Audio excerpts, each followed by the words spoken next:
Welcome to Jackie Cinemas. Jackie சினிமாஸில் இந்த எபிசோடில் தி கேம் 1997 வெளிவந்த திரைப்படத்துடைய வீடியோஸை பார்க்க போகிறோம். ரொம்ப நாள் ஆச்சு ஹாலிவுட் திரைப்படங்களுடைய விமர்சனங்கள்லாம் பண்ணி. ஸோ இந்த கேப் இனிமேல் வராது. நிறைய ஹாலிவுட் திரைப்படங்களை பார்த்தே தீர வேண்டிய படங்கள், பார்க்க வேண்டிய படங்கள் லிஸ்ட்டில் இருக்கிற எல்லா படங்களையும் உங்களுக்கு நான் அறிமுகப்படுத்துகின்றேன். எனக்கு இயக்குனர் டேவிட் ஃபின்ச்சரை எனக்கு ரொம்ப பிடிக்கும். ஏன்னா அவருடைய ஃபைட் கிளப் ஆகட்டும், 7 அண்டு ஜோடியாக், பிறகு கான்கர்லாம் நீங்கள் என்ன சொல்கிறது, அப்படியான ஒரு திரைப்படத்தை நீங்கள் பார்த்தே இருக்க முடியாது. அப்படி ஒரு அதுக்கப்புறம் ரொம்ப நாளாக நான் பார்க்கணுன்னு ஆசைப்பட்ட படம் the girl with dragon tattoo. அந்த படம் நீங்கள் இன்னொரு நாள் 2-3 நாளில் நான் அந்த படத்தினுடைய விமர்சனத்தை திரும்ப விரிவாக வைக்கிறேன். ஏன்னா அந்த படத்தில் அந்த பொண்ணு, அந்த கேரக்டரைசேஷன் ஆனால் அவ்வளோ அற்புதமாக இருக்கும். அந்த பொண்ணை ஃபஸ்ட்டு பார்க்குறப்ப பிடிக்காது. அதுக்கப்புறம் சரி பாருங்க, இந்த படத்தை பேச சொன்னால் அந்த படத்துக்கு போயிட்டுருக்கேன்.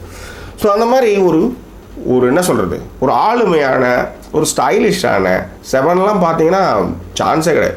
ஸோ அதுலேருந்து நிறைய காட்சிகள் தான் காக்கா. ஸோ அந்த மாதிரியான ஒரு ஸ்டைலிஷான ஒரு இயக்குனர் டேவிட் ஃபின்ச்சர்.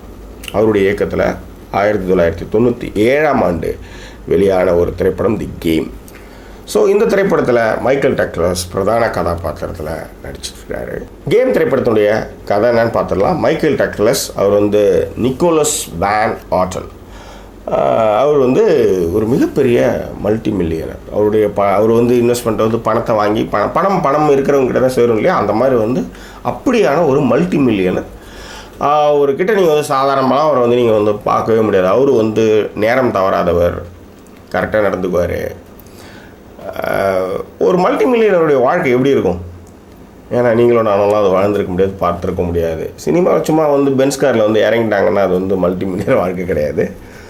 பட் மைக்கேல் டக்லஸுடைய இந்த நடிப்பையும், அவர் ஃபஸ்ட்டு ஆஃபீஸ் உள்ளார வந்ததுமே செக்ரட்டரி ஒரு விஷயமா சொல்ல அதுக்கான அவர் லீட் கொடுத்து அவருக்கு அந்த ஆன்சர் பண்ணுறதுலேருந்து, அந்த ப்ரொனன்சியேஷன்லேருந்து அவர் ஸ்டைலாக உட்காந்துட்டு இருக்கிறத நீங்கள் பார்த்தீங்கன்னா அவ்வளோ அற்புதமாக பண்ணியிருப்பார். ஸோ ஒரு மல்டி மில்லியனர் எப்படி இருப்பான், அவன் எப்படி ஹோட்டலில் போய் பேசுவான், உட்காருவான், டேபிள்ஸை எப்படி மீட்பான், அதெல்லாம் நீங்கள் இந்த படம் பார்க்கும்பொழுது உங்களுக்கு தெரியும். இவருடைய தம்பியாக சீன் பென் நடிச்சிருக்கிறாரு. ஸோ இன்றைக்கி சீன் பென் வெவ்வேறு தளத்துக்கு மாறினாலும் கூட அப்போ ரொம்ப சின்ன பையனாக ரொம்ப அற்புதமாக நடிச்சிருக்கிறாரு. ஸோ இந்த திரைப்படத்தினுடைய கதை என்னன்னா, ஒரு பெரிய மல்டி மில்லியனரை ஒரு கேமில் போய் மாட்டிக்குவார். அந்த கேம் என்னென்னா, அவர் 10 விசா, அதாவது பெரிய மல்டி மில்லியனர், அவர் அப்படியே அடிமட்டமாக ஒரு கல்லறையில் எடுத்துகிட்டு விட்டுரும். அதாவது பாஸ்போர்ட்லாம் எதுவுமே இல்லாத ஒரு கல்லறையில் எடுத்துகிட்டு விட்டுரும். ஏன்னா பணக்காரன் எப்பயுமே கொஞ்சம், ஏன்னா அவன் சேஃப்டி சைடு ரொம்ப முக்கியம், அதனால் அவன் எல்லா விஷயத்தையும் யோசித்து தான் இறங்குவான். அப்படிப்பட்ட ஒரு மல்டி மில்லியனர் ஒரு மொக்கை வாங்கி தன் வாழ்க்கையெல்லாம் இழந்து, யார் செஞ்சாங்க எதுக்கு செஞ்சாங்கன்னே தெரியாமல், போலீஸுக்கும் போக முடியாமல், எப்படி அதில் இந்த நிக்கோலஸ் வேன் ஆட்டன் எப்படி மீண்டு வரார், மைக்கேல் டக்லஸ் மீண்டு வரார் அப்படின்றது தான் இந்த திரைப்படத்துடைய சுவாரஸ்யம். இவ்வளோ அற்புதமான ஒரு திரைக்கதை. சில லாஜிக் மிஸ்டேக்ஸ் இந்த படத்தில் நிறையா இருக்குது. பட் அதெல்லாம் நீங்கள் பார்த்தீங்கன்னா அப்புறம் படமே பார்க்க முடியாது. ஒரு ஊரில் ஒரு ராஜா அப்படின்றப்ப அங்கே 2 ராஜா இருக்கலாம், 4 ராஜா இருக்கலாம் அப்படின்னு கேட்டோன்னா அதுக்கு பதில் இல்லை இல்லையா? அந்த மாதிரி தான் இதுவும். ஸோ டேவிட் ஃபின்ச்சர் பிடித்தவங்களுக்கு இந்த திரைப்படம் ஒரு வரப்பிரசாதம். நிச்சயமாக இந்த திரைப்படத்தை நீங்கள் அவசியம் கண்டுகளிக்கணும்.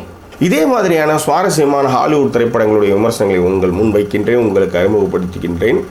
நீங்கள் செய்ய வேண்டியதெல்லாம் ஒன்று தான். இந்த தளத்தை நீங்கள் சப்ஸ்கிரைப் பண்ணணும், உங்கள் நண்பர்கிட்ட ஷேர் பண்ணணும்.